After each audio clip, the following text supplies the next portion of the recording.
Hi friends, আজ আমি আপনাদের শেখাবো নিরামিষ কাবলি ছোলা। সঙ্গে থাকুন।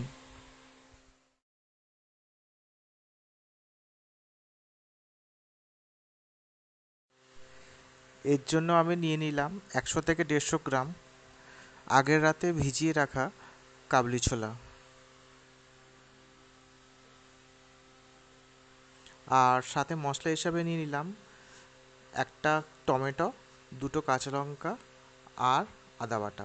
সাথে আমি একটু চিকেন কারি মশলাও নিয়ে নিলাম, কারণ আমার চিকেন কারি মশলার গন্ধটা খুব ভালো লাগে তরকারিতে। তো প্রথমে কড়াইতে তেলটা নিয়ে নিলাম, একে একে মশলাগুলো গরম তেলে ছাড়া শুরু করলাম। প্রথমে দিলাম টমেটো।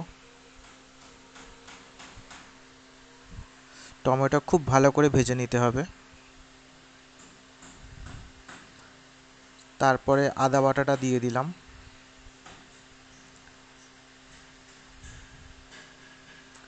ভালো করে মাখিয়ে নিতে হবে এটা। দেখবেন একটু জল বেরোতে শুরু করবে।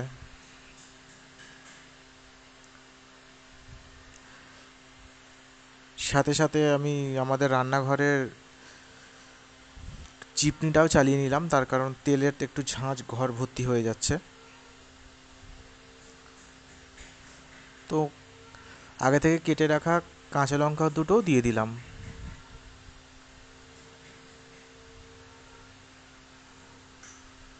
এবারে আমি দিলাম হলুদ গুঁড়ো,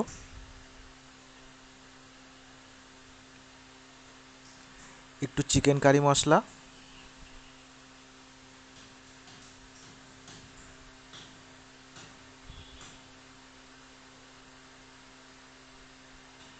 একটু গুঁড়ো লঙ্কা। আপনারা যারা গুঁড়ো লঙ্কা খেতে পছন্দ করেন না তারা চাইলে স্কিপ করতেও পারেন। ভালো করে মাখিয়ে নিতে হবে।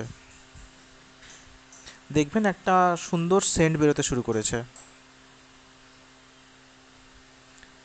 সাথে এবার মটরগুলি দিয়ে জল দিয়ে দিলাম। ভালো করে মাখিয়ে নিতে হবে এটা।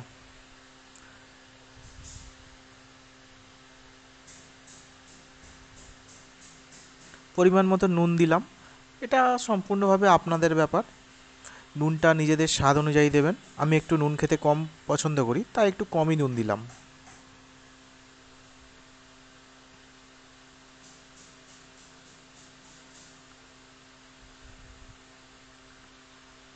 তো এবার কড়াটা ঢাকা দিয়ে দিলাম।